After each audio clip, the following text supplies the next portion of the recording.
Hello and welcome to the my YouTube channel power of all sir. तो कैसे हैं आप? उम्मीद करते होंगे आप अच्छे होंगे। और बहुत सारे ऑफलाइन स्टूडेंट की डिमांड था कि सर प्रोबेबिलिटी पढ़ा दीजिए यूट्यूब पे वीडियो डाल दीजिए। तो उसी के रिगार्डिंग मैं आज प्रोबेबिलिटी के चैप्टर का बेसिक कंसेप्ट लेकर के आया हूँ। तो सबसे पहले प्रोबेबिलिटी पढ़ेंगे हम, और एक दो तीन सेशन में इसको खत्म करेंगे। तो आज ये पहला लेक्चर है। तो बात उठता है कि प्रोबेबिलिटी, यहाँ हमारा जो चैप्टर है वो क्या है? प्रोबेबिलिटी। तो सबसे पहले देखिए यहाँ पे एक नंबर लाइन बनाए हुए हैं, और नंबर लाइन आप काफी ज्यादा वाकिफ होंगे, चैप्टर 1 में पढ़े होंगे, रियल नंबर में भी पढ़े होंगे, और क्लास 9 में भी पढ़े होंगे कि ये नंबर लाइन क्या है। नंबर लाइन एक नंबर को दिखाने का तरीका, रिप्रेजेंट करने का तरीका है। तो आखिर ये नंबर लाइन बनाया क्यों है? तो सबसे पहले हम ये जानेंगे कि ये जो प्रोबेबिलिटी है, कि प्रोबेबिलिटी कहां से कहां तक हो सकता है। यानी प्रोबेबिलिटी क्या ये सारे नंबर्स हो सकते हैं? तो हमारा ये दिमाग आएगा कि नहीं, सारे नंबर्स नहीं हो सकते, प्रोबेबिलिटी कुछ हो सकते हैं, संभावना है। और ये संभावना कहां से कहां हो सकता है? जैसे कोई भी काम एकदम 100% हो, और कोई भी काम बिल्कुल ही ना हो, यानी होने की संभावना उसकी बिल्कुल ही क्या है? जीरो है। तो प्रोबेबिलिटी यहीं से ही वैरी करेगा, या तो हो सकता है एकदम 100%, और एकदम नहीं हो सकता है 0%। जैसे कि अगर बात करें कि फुटबॉल खेल रहा है बच्चा, और पूछ दे कि कितने रन बने, तो एकदम कंफर्म है कि फुटबॉल खेल रहा है तो रन बनेगा नहीं। यानी यहाँ पे हम जान रहे हैं कि कितना परसेंट होगा? 0%। कितना परसेंट बच्चों? 0%। और अगर बात करें कि क्रिकेट खेल रहा है बच्चा, तो रन बनेगा, रन बनने की क्या संभावना है? तो यहाँ पे संभावना है 100%। और अगर आप 0% को देखिए तोड़ते हैं, 0/100 क्या आ जाएगा बच्चों? 0। और 100/100 अगर परसेंट को हटाते हैं तो ये आ जाएगा 1। यानी आप देखें कि अगर संभावना एकदम हो रही हो, एकदम बिल्कुल ही एकदम श्योर हो कि होगा ही संभावना, तो वो संभावना है 100%, और इसका वैल्यू क्या आ रहा है? 1। और अगर संभावना हो ही नहीं, ये नहीं कि घटना घटने की संभावना हो ही नहीं, तो उस परिस्थिति में 0 यानी 0%। यानी कहने का मतलब ये है कि जो वैरी करेगा आपका प्रोबेबिलिटी का वैल्यू, वो कहां से कहां तक वैरी करेगा बच्चों? तो वो वैरी करेगा, देखिए 0 अर्थात 0%, और 1 अर्थात 100%। यानी आपका जो प्रोबेबिलिटी का वैल्यू है वो कहां से कहां तक आएगा? यहां से यहां तक। इसके अलावा प्रोबेबिलिटी में अगर कोई भी वैल्यू आ रहा है तो वो गलत आ रहा है। यानी आपका आंसर क्या है? गलत है। अगर माइनस में भी आपका आंसर आ रहा है तो गलत है, पॉजिटिव में भी आ रहा है नंबर एक से अधिक तो गलत है। यानी अगर प्रोबेबिलिटी किसी भी इवेंट का अगर प्रोबेबिलिटी की बात करें, प्रायिकता की बात करें, तो ये प्रायिकता आपका कहां से कहां बिलोंग होगा? या तो 0 हो सकता है, या 1 हो सकता है, 0 के बराबर हो सकता है, या 0 से बड़ा हो सकता है, 1 के बराबर हो सकता है, या 1 से बड़ा हो सकता है।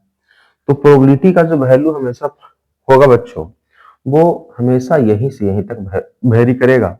उसके अलावा प्रोबेबिलिटी का वैल्यू कहीं भी वेरी नहीं करेगा। क्या बात क्लियर है? तो प्रोबेबिलिटी का वैल्यू कहां से कहां तक होगा बच्चों? यहां से यहां तक। ना तो इधर वाले नंबर्स होंगे, और ना ही बच्चों इधर वाले नंबर्स होंगे। यानी प्रोबेबिलिटी हमेशा हमेशा कहां से कहां तक वेरी करेगा? 0 से बड़ा या 0 के बराबर हो सकता है, और 1 से छोटा और 1 के बराबर हो सकता है। 0 से छोटा नहीं हो सकता, 1 से बड़ा नहीं हो सकता। प्रोबेबिलिटी 0 और 1 के बीच ही रहेगा। और ये आंसर चेक करने का सबसे बेस्ट तरीका है कि प्रोबेबिलिटी का वैल्यू यहां से यहां तक। अब सवाल उठता है, जैसे कि हम कोई कॉइन उछालते हैं बच्चों, कॉइन उछालते हैं तो या तो हेड आ सकता है बच्चों, क्या आ सकता है बच्चों? या तो हेड आ सकते हैं, या टेल आ सकते हैं। क्या आ सकता है बच्चों? या तो हेड आ सकता है बच्चों, या तो टेल आ सकता है।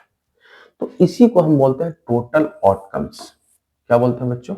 टोटल आउटकम्स, यानी कि क्या क्या आ सकता है, जो हम प्रयोग किए हैं उस प्रयोग में क्या क्या चीजें आ सकती है, तो इसको बोलते हैं टोटल आउटकम्स। और कितने आए हैं बच्चों यहाँ पे, तो इसको बोलते हैं नंबर ऑफ सैंपल स्पेस। क्या बोलते हैं बच्चों, नंबर ऑफ सैंपल स्पेस। कितने हैं, 2, तो ये आएगा 2। यानी इसको रिप्रेजेंट करने का तरीका ये है, NS is equal to number of sample space कितने हो गए, 2। तो अगर बात करें बच्चों कि हेड आने का कितना प्रतिशत चांस है, हेड आने का कितना प्रतिशत चांस है, तो 50% है, क्योंकि 50% में टेल भी है। तो अगर कॉइन उछाले हैं तो हेड आने का चांस कितना प्रतिशत है, 50%। तो यहाँ पे हो गया 50%। और 50% को आप जब तोड़ते हैं बच्चों तो क्या होता है, 1/2। और 1/2 ये आपका हो गया हेड, कितना है बच्चों, y। तो ये हो गया हेड, और टोटल आउटकम कितना होगा, ये हो गया टोटल आउटकम, यानी नंबर ऑफ सैंपल। और इसी को बोलते हैं बच्चों हम,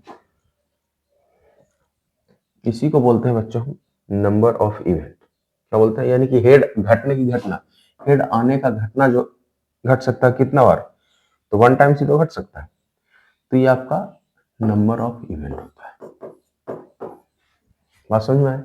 उसी तरह से अगर बात करें टेल आने की प्रायिकता, तो टेल आने का भी संभावना कितना है बच्चों, 50% है। कितने परसेंट है, 50% है।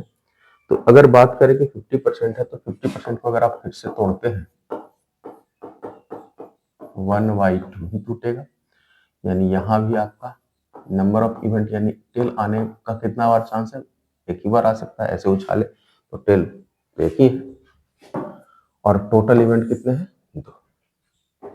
टोटल आउटकम्स कितने हैं, 2। NS, इसको क्या बोलते हैं, NS। यानी कहने का मतलब ये है कि किसी भी इवेंट का प्रोबेबिलिटी जो है उसको निकालने का तरीका है बच्चों NE बटा NS। क्या बच्चों, NE बटा NS। यानी इसी तरीके से आप किसी भी इवेंट के प्रोबेबिलिटी को आप निकाल सकते हैं। इसको बोलते हैं probability of event.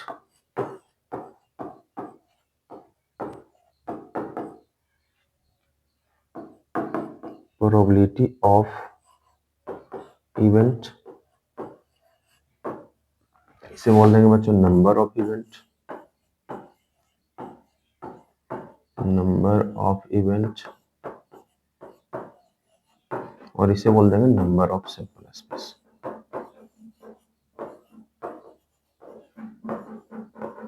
Sample space clear है बच्चों। अब बात करते हैं आगे। तो अगर सवाल उत्पन्न यहाँ पे ये होता है कि किसी भी प्रोबेबिलिटी के जितने घटने घटे उन सबका अगर प्रोबेबिलिटी आप निकालते हैं और उन सबका प्रोबेबिलिटी कितना होगा बच्चों, तो उन सबका प्रोबेबिलिटी होगा 1। अगर उन सबको जोड़ दोगे, जैसे यहाँ पे अगर बात करें, यहाँ पे अगर हम बात करें बच्चों कि हेड आने का कितना परसेंट चांस है बच्चों, हेड आने का चांस है तुम्हारा 50%, यानी 1/2। हेड आने का चांस कितना प्रतिशत है बेटा, 50%, 1/2। टेल आने का कितना परसेंट चांस है, 50%, यानी 1/2। अब दोनों को अगर जोड़ दें, दोनों को क्या कर दें बच्चों, जोड़ दें। प्रोबेबिलिटी ऑफ हेड और प्रोबेबिलिटी ऑफ टेल, तो ये दोनों जुट करके कितना हो जाएगा बच्चों, 5। यानी किसी भी इवेंट के घटने की घटना और किसी भी इवेंट की ना घटने की घटना, यानी इवेंट प्रोबेबिलिटी या हेड, यानी हेड घटने की घटना और हेड ना आने की संभावना, हेड आने की संभावना और हेड ना आने की संभावना को अगर आप ऐड करें तो कितना आता है बच्चों, 1 आएगा। कितना आएगा, 1 आएगा। तो हेड आने का संभावना यानी प्रोबेबिलिटी ऑफ इवेंट क्या है, 1/2। और यहाँ पे प्रोबेबिलिटी ऑफ नॉट इवेंट, यानी हेड ना आने का कितना प्रतिशत चांस है, 50%, यानी 1/2। दोनों को आप अगर ऐड करते हैं तो 1 आता है। यानी यहां से एक और भी फॉर्मूला आता है कि probability of event and probability of not event, यानी घटना के होने की घटना, सॉरी, घटना की होने की संभावना और घटना की न होने की संभावना को अगर आप ऐड करते हैं तो उसका वैल्यू आता है 1। यानी probability of event, probability of not event का वैल्यू कितना आता है, 1। अब जैसे यहाँ पे देखिए बच्चों, एक बॉल है, सॉरी एक कंटेनर है जिसके अंदर ग्रीन बॉल रखा हुआ है कितना 7 और रेड बॉल रखा हुआ है 3। तो टोटल आउटकम्स की अगर बात करें, टोटल आउटकम्स तो कितना हो गया बच्चों 7 + 3 इज इक्वल टू कितना हो गया बच्चों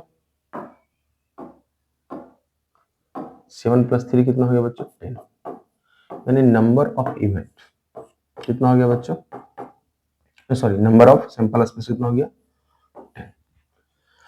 अगर बात करें कि प्रोबेबिलिटी ऑफ ग्रीन बॉल, यानी अगर यहाँ पे हम इस कंटेनर के अंदर हाथ डालते हैं और यहाँ से ग्रीन बॉल निकालते हैं तो ग्रीन बॉल निकालने की संभावना कितना प्रतिशत है, यानी प्रोबेबिलिटी ऑफ ग्रीन बॉल निकलने की संभावना क्या है, उसकी प्रोबेबिलिटी क्या है। तो ग्रीन बॉल कितने हैं बच्चों टोटल 7 और टोटल आउटकम्स कितने हैं, तो ये हो गया प्रोबेबिलिटी ऑफ ग्रीन बॉल निकलने की संभावना। तो आपका हो गया 7/10। अगर बात करें कि रेड बॉल निकलने की संभावना क्या है, तो रेड बॉल की संख्या है 3 और ये टोटल आउटकम्स या total number of sample space हो गया 10। तो रेड बॉल निकलने की संभावना 3/10। तो अगर देखिए यहाँ फिर से अगर टोटल को ऐड करें हम, यानी probability of green ball plus probability of red ball, तो देखिए फिर से यहाँ पे 7/10 + 3/10 आपका फिर से क्या आएगा 7 + 3/10 10/10 कितना आ गया, यानी ग्रीन बॉल निकलने की प्रोबेबिलिटी 7/10 और ग्रीन बॉल ना निकलने की प्रोबेबिलिटी यानी रेड बॉल निकलने की संभावना 3/10। अगर इन दोनों को जोड़ते हैं तो फिर से कितना आएगा 1। यानी किसी भी एक्सपेरिमेंट के अंदर जितने भी इवेंट घट रहे हैं उन सबका अगर प्रोबेबिलिटी आप निकाल करके उनको जोड़ते हैं तो उसका वैल्यू हमेशा क्या आएगा 1 आएगा। क्लियर है, चलिए बढ़ते हैं आगे। अब देखिए जैसे डाइस है, तो डाइस है, डाइस के अंदर क्या क्या आते हैं 1 आते हैं 2 आते हैं 3 आते हैं 4 आते हैं 5 आते हैं और 6 आते हैं, यानी यहाँ टोटल आउटकम्स कितने हैं 6। टोटल आउटकम्स यानी नंबर ऑफ सैंपल स्पेस आपका कितना है 6 है, ठीक है। तो टोटल आउटकम्स कितने हो गए 6, नंबर ऑफ सैंपल स्पेस का वैल्यू कितना आ गया 6। अब देखिए यहाँ पे इवन नंबर कौन कौन है, तो इवन नंबर है 2 4 6, यानी यहाँ पे अगर बात करें नंबर ऑफ इवेंट, क्योंकि ये एक्सपेरिमेंट है तो नंबर ऑफ इवेंट कितना हो जाएगा 3।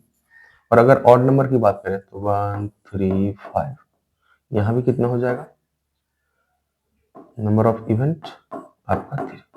तब बात करते हैं कि ऑड आने की संभावना क्या है, यानी ऑड आने की प्रोबेबिलिटी क्या है।